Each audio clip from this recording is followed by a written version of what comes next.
न्याय नहीं मिलेगा तो फिर न्याय कहाँ लोगों को मिलेगा? निश्चित रूप से मिलेगा और आगे आपको ये शिकायत नहीं मिलेगी। बीच में इतना जगह बना हुआ है, मतलब यूजलेस है ये, इसको हटवाया जा रहा है। हाँ, अच्छा, इसको जो यात्री प्रतीक्षालय है, मतलब ऐसे जगह बना हुआ है, अगर यात्री वहाँ बैठ जाए तो बस ही नहीं कभी बैठ पाएंगे। आर्यन साहब का भी नियम एक दिन चलता है। आज आप आए हैं, आज हो सकता है आपका नियम चले नहीं, पर फिर ऐसा समस्या कल से जो रोडवेज की गाड़ियां बाहर खड़ी हैं, आप शिकायतें की गई, लेकिन आपने आज तक कभी कार्रवाई किया? क्या नहीं कार्रवाई किया? यही तो प्रेशर सुधार, बहुत सुधार है। आप यहाँ की जनता से पूछिए, एक व्यक्ति विशेष से नहीं, जनता से पूछिए।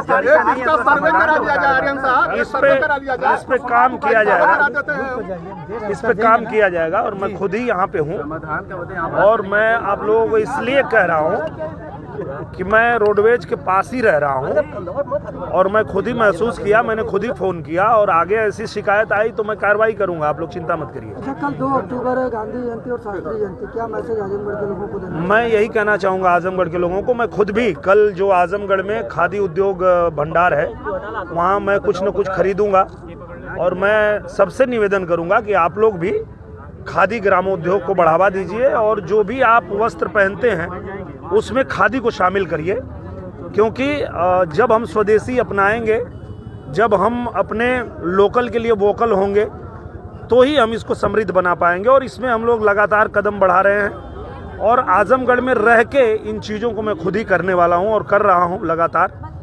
तो लगातार आप मुझे यहाँ पाएंगे और एक एक चीज़ पे नज़र बनी हुई है और इस पे हम लोग काम कर रहे हैं। आजमगढ़ में तो सर खादी की ऐसी स्थिति हो गई कि खादी का जो मुख्यालय था ना वो पूरा बिक गया। अच्छा, पूरा बिक गया। जहाँ में खादी का जो तो मैं कल आ रहा हूँ, मैं कल वहाँ आ रहा हूँ और मैं चाहूँगा कि आप लोग भी आइए और वहाँ कुछ न कुछ सब लोग खरीदेंगे और खादी को बढ़ावा देना, जो गांधी जी का सपना था स्वदेशी अपनाओ, उसको हम लोग को साकार करना है।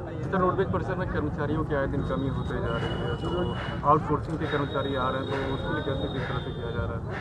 मुझे लगता है कि जैसी आवश्यकता यहाँ पे पड़ेगी, पिछले दिनों जब आए थे हमारे परिवहन मंत्री जी, तो उनसे भी मैंने ज़िले की जितनी मांग थी वो रखा था। कई बसों की मांग थी वो भी रखा था, वो भी उन्होंने कहा कि उसमें भी वो काम कर रहे हैं। और बाकी रोडवेज की जो स्थिति है उसमें कहीं भी कुछ भी गड़बड़ी है तो उस पर हम काम करेंगे। माननीय सांसद जी, आप अदर सिटी में भी जाते हैं, बनारस जाइए, लखनऊ जाइए, सबके जो है एक स्टिकर बने हुए हैं कि यहाँ की इस साइड की बसें यहाँ लगती हैं, लेकिन आजमगढ़ की अगर कोई बस व्यक्ति होटल से बस को पकड़ना चाहता है तो उसको यह पता ही नहीं चलेगा कि यह बस कहाँ लगती है। तो वो मैं आरएम साहब को बता रहा हूँ अभी कि आप ये चीज़ें करवा लीजिए, क्योंकि मैं आज ही नहीं आया हूँ, मैं यहीं हूँ, तो मैं 1-2 दिन में फिर आऊँगा। तो जो ये शिकायतें हैं इसको दूर करवाइए। सर, होटल से मोड़ जी, इसका चौड़ीकरण बहुत जरूरी है, इस पर प्राय जाम हो। अच्छा ठीक है, मैं इसको करवा देता हूँ। ये जी, क्या तैयारी रहेगी सर आपकी? पूरी तरह से हम लोगों की तैयारी ये है कि जनता के लिए काम करना है। हम गांव-गांव जा रहे हैं, लोगों से मिल रहे हैं, उनकी समस्याएं सुन रहे हैं, उनकी समस्याओं का समाधान कर रहे हैं। और हमारे प्रधानमंत्री जी का दूसरे के लिए छोड़िए, किसी और दल के लिए छोड़िए, अपने दल के लिए भी प्रधानमंत्री जी का एक ही शब्द रहता है कि अगर आपके पास जनता की सेवा करने के लिए समय नहीं है तो आप छोड़ दीजिए, किसी और को मौका दीजिए। तो जैसे हम लोग आए थे आजमगढ़ में और हमने कहा था कि आप प्रतिनिधि बन जाते हैं और आपके पास समय नहीं है आजमगढ़ के लिए, तो आप छोड़ दीजिए, दूसरे को मौका दीजिए। तो उन्होंने दूसरे को मौका दिया। हम लोग आजमगढ़ में रह के काम कर रहे हैं और आगे अगर हम काम नहीं कर पाए या हमारे पास समय नहीं तो हम खुद ही छोड़ देंगे कि भाई जिसके पास टाइम है वो आके करे। क्योंकि या तो आप जिम्मेदारी लीजिए मत, और जिम्मेदारी लेते हैं तो जिम्मेदारी निभाइए। सर, टिकट को लेके काफ़ी सवाल उठ रहा है कि 2024 में आपका भी टिकट काटा जा रहा है, टिकट कट सकता है, तो इसको लेके तो इसमें कोई दिक्कत नहीं है। मुझे लगता है कि देखिए, जो भी व्यक्ति अच्छा काम करे उसको काम करना चाहिए। जिम्मेदारी लेना बड़ी बात नहीं है, जिम्मेदारी निभाना बड़ी बात होती है। तो अगर आज मुझे जिम्मेदारी मिली है, मेरी जितनी क्षमता है मैं निभा रहा हूँ, आगे जिससे जिम्मेदारी मिलेगी वो निभाएगा। और ये जनता तय करती है कि उसको कौन चाहिए।